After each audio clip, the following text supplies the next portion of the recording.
মৰমৰ ছাত্ৰ-ছাত্ৰীসকল, আজি মই আলোচনা কৰিবলৈ ওলাইছোঁ ক্লাছ 7ৰ আমাৰ যেটো 3 নম্বৰ লেসন, সেই লেসনটো আছে আমাৰ। সেই লেসনটোত আছে from the diary of N Frank. এই পাঠটোত মই ইতিমধ্যে আলোচনা কৰিছোঁ, কিন্তু এই পাঠটো মই আকৌ এবাৰ ৰিভিজন দিবলৈ ওলাইছোঁ।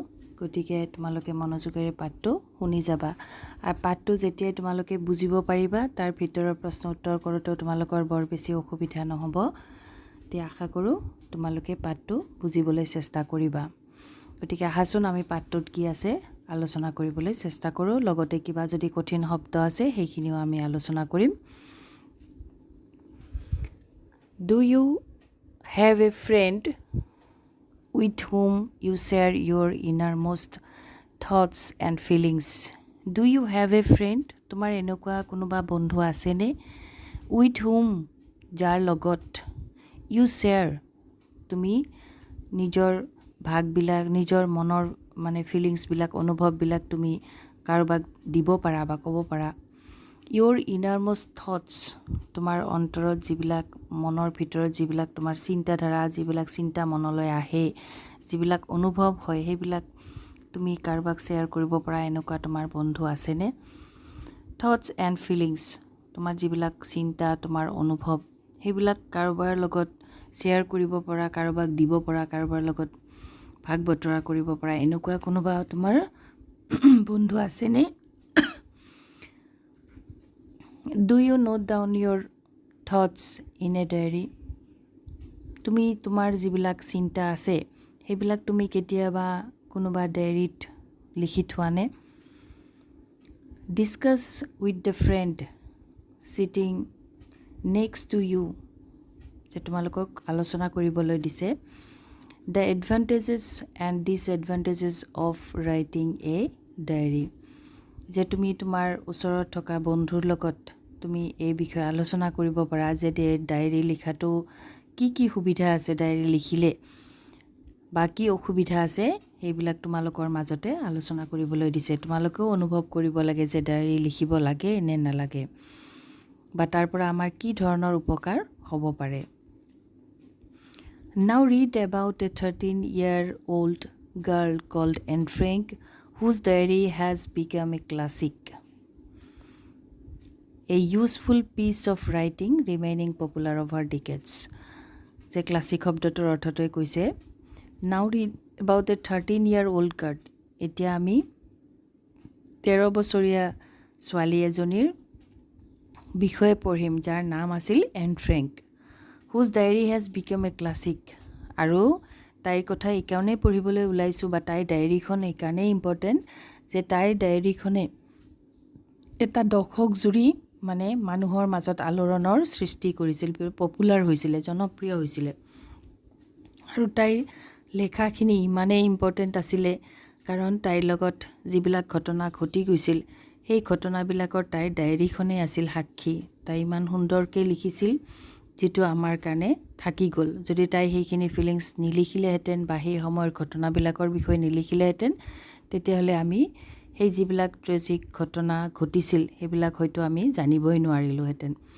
গতিকে ডিকেড শব্দটোৰ অৰ্থ হৈছে যে এ পিৰিয়ড অফ 10 years, 10 বছৰৰ যিটো সময় 10 বছৰৰ যিটো সময় আমি দশক বুলিও কওঁ, গতিকে সেইটো ডিকেডছ বুলি কোৱা হয়। গতিকে আমি মূল পাঠটোলৈ আহোঁ এতিয়া। A 13-year-old girl in the Netherlands was given a diary for her birthday on June 12, 1942. তাৰমানে এই 13-year-old girl এজনী 13 বছৰীয়া ছোৱালী, 13-year-old হৈছে 13 বছৰীয়া ছোৱালী, ইন দ্য নেডাৰলেণ্ডছ, নেডাৰলেণ্ডৰ ছোৱালী, was given a diary, তাইক এটা ডায়েৰী দিয়া হৈছিলে, for her birthday, তাইৰ জন্মদিনৰ কাৰণে, on June 12, 1942, 12 জুনত তাইক এখন ডায়েৰী দিয়া হৈছিল। কি কাৰণে দিয়া হৈছিল? তাইৰ জন্মদিনৰ উপহাৰ হিচাপে জন্মদিনত দিয়া হৈছিলে। 2 days later, তাৰ দুদিন পিছৰ কথা, she started writing her diary, তাই নিজৰ ডায়েৰী লিখিবলৈ আৰম্ভ কৰিছিল। অৰ্থাৎ তাইক জন্মদিনৰ যিখন যেটো উপহাৰ দিছিল ডায়েৰী এখন তাই উপহাৰ হিচাপেও পাইছিল তাৰে দুদিন পিছত তাই আনন্দতে সেই ডায়েৰীখন পোৱাৰ পিছত তাই নিজৰ অনুভৱখিনি যেটো ক'বলৈ কোনো নাছিল তেতিয়ালে হিকানে তাই ডায়েৰীখনতে নিজৰ ফিলিংছখিনি নিজৰ অনুভৱখিনি লিখিবলৈ চেষ্টা কৰিছিল The 13-year-old girl was Anne Frank.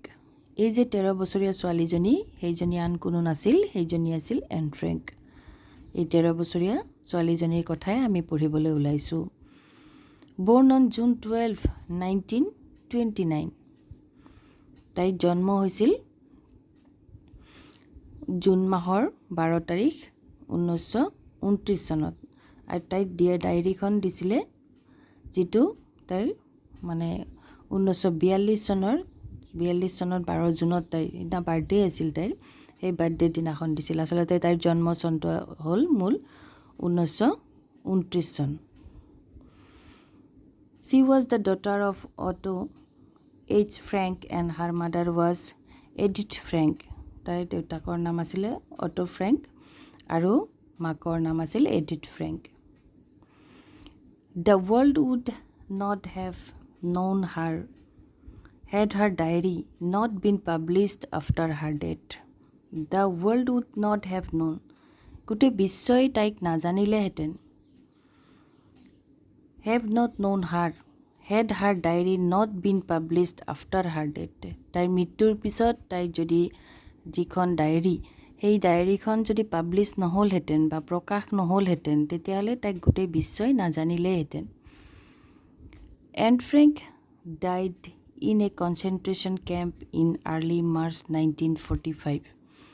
যে এন ফ্ৰেংক কি হৈছিল মৰিছিল কেতিয়া মৰিছিল বা ক'ত মৰিছিল ইন এ কনচেন্ট্ৰেশ্যন কেম্প এটা কনচেন্ট্ৰেশ্যন কেম্পত তাইৰ মৃত্যু হৈছিল ইন আৰ্লি 1945 1945 চনৰ মাৰ্চৰ আগভাগতে তাইৰ মৃত্যু হৈছিল এটা কনচেন্ট্ৰেশ্যন কেম্পত এতিয়া তোমালোকৰ মনত প্ৰশ্ন হ'ব পাৰে যে কনচেন্ট্ৰেশ্যন কেম্পনো কি যে কনচেন্ট্ৰেশ্যন কেম্পত কি কৰা হয় মানে মানুহবিলাকক ধৰি লৈ গৈ পেলাই এটা কনফাইনমেণ্টত এটা বন্দী কৰি ৰাখা হয় গতিকে সেই সময়ত হিটলাৰৰ শাসন আছিল আৰু হিটলাৰে যথেষ্ট মানে হিটলাৰে মানুহবিলাকক খুব টৰ্চাৰ কৰিছিল কনচেন্ট্ৰেশ্যন কেম্পত খুব টৰ্চাৰ কৰিছিল আৰু সেই টৰ্চাৰতে মানুহবিলাকৰ মৃত্যুমুখত পৰিছিল আৰু সেই টৰ্চাৰত এন ফ্ৰেংকৰো মৃত্যু হৈছিল 1945 চনত Her father Otto Frank was the solo member of the family who survived World War II. যে তেওঁৰ দেউতাক অটো ফ্ৰেংক আছিল যে এই অটো ফ্ৰেংকে একমাত্ৰ সলো মেম্বাৰ একমাত্ৰ তেওঁলোকৰ পৰিয়ালৰ সদস্য আছিল who survived World War II যিজনে সাৰ্ভাইভ কৰিব পাৰিছিল মানে সাৰ্ভাইভ মিন্স হল তোমালোকৰ যে মৰি মৰি জীয়াই থকা বুজাই সাৰ্ভাইভ মানে হলতো খুব কষ্ট কৰি হলেও কিবাকে সেই দ্বিতীয় বিশ্বযুদ্ধৰ যিখিনি দুৰ্যোগৰ সময় বিপদৰ সময় মানে সেই সময়খিনিত তেওঁ কিবাকে সাৰ্ভাইভ কৰিব পাৰিছিল সেইজন আছিল এন ফ্ৰেংকৰ দেউতাক আৰু বাকি গোটেই পৰিয়ালৰ সদস্যবিলাকৰ সেই কনচেন্ট্ৰেশ্যন কেম্পতে মৃত্যু হৈছিল Though she had started writing her diary in summer of 1942, it was never with an intention of creating a record of her experiences during the World War. যদিও তাই though she had started writing যদিও তাই মানে ডায়েৰীখন লিখিবলৈ আৰম্ভ কৰিছিল in summer of 1942 সামাৰৰ পৰাই তাই লিখিবলৈ আৰম্ভ কৰিছিল তাই জুন মাহ জন্মদিনৰ পিছৰ পৰাই তাই লিখিবলৈ আৰম্ভ কৰিছিল তেতিয়া সামাৰ চলি আছিল মানে গ্ৰীষ্মকাল আৰু it was never with an intention of creating a record of her experiences যেটো তাই কোনো ভাবি লিখা নাছিল যে মানে কোনো ইন্টেনশন নাছিল বা উদ্দেশ্য এনেকুৱা নাছিল যে তাইৰ অভিজ্ঞতাখিনি যদি তাই লিখি ৰাখে বা তাই যদি কিবা এটা এনেকুৱাকে লিখি থৈ যায় তেতিয়ালে হি বা ওয়াৰ্ল্ড ওয়াৰৰ মানে দ্বিতীয় বিশ্বযুদ্ধৰ যিখিনি অভিজ্ঞতা সেইখিনি তাই কিবা যে ৰেকৰ্ড বনাবৰ কাৰণে গোটেই বিশ্বই জানিবৰ কাৰণে তাই লুকাই চুৰকে লিখিছিল এনেকুৱা নহয় তাই মাত্ৰ কি কৰিছিল This was a way to time pass fruitfully তাইৰ মাত্ৰ উদ্দেশ্য তাই 13 বছৰীয়া ছোৱালী এজনী ইমান দূৰদৰ্শী হ'ব নোৱাৰে দূৰদৰ্শী হৈ নাথাকে হিয়তে অলপ আৱেগিক হয় এই সময়খিনিত, ইমান দূৰ চিন্তা কৰিবলগীয়া নাই। কিন্তু সিহঁতে জানে যে বন্ধু নাই, বান্ধৱী নাই, বা কনচেনট্ৰেশ্যন কেম্পত থাকিব লাগে, বহুত কষ্ট। তেতিয়া তেওঁলোকৰ মনৰ ভাৱখিনি, মনৰ ফিলিংছখিনি প্ৰকাশ কৰিবলৈ একো ৰাস্তাই নাছিল।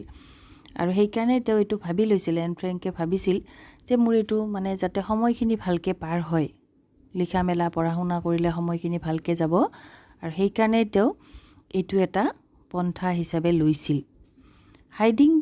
while hiding from the German army in an underground safe house, যেতিয়া তেওঁ মানে লুকাই আছিল, তেওঁলোকে প্ৰথম অৱস্থাত লুকাই আছিল, তেওঁলোকে ধৰিব পৰা নাছিল। সেই যিকেইদিন লুকাই আছিল সিহঁতে আণ্ডাৰগ্ৰাউণ্ড এটা, মানে মাটিৰ তলৰ আণ্ডাৰগ্ৰাউণ্ড বুলি কয় এইটো, এটা নিৰাপদ ঘৰত সিহঁতে যেতিয়া জাৰ্মান আৰ্মিৰ পৰা বাচিবৰ কাৰণে আশ্ৰয় লৈ আছিল, সেই সময়খিনিতে তাই ডায়েৰীখন লিখিছিল। এই মূল্যৱান ডায়েৰীখন তাই লিখি থৈ গৈছিল। তেতিয়া তেওঁলোকে পলাই হাৰি আছিল, বা লুকাই বহুত দিনলৈ তেওঁলোকে লুকাই লুকাই বাচি আছিল। গতিকে আশা কৰোঁ তোমালোকে এইখিনিলৈকে বুজিব পাৰিছা এন ফ্ৰেংকৰ ডায়েৰীৰ বিষয়ে। আৰু পিছৰ পৰ্যায়ত আমি আকৌ আলোচনা কৰিম এই পাঠটোৰ, আৰু এটা দিনত বা দুদিনত আমি পাঠটো বুজাই দিবলৈ তোমালোকক চেষ্টা কৰিম। গতিকে আজিলৈ ইমানতে এৰিছোঁ। ধন্যবাদ।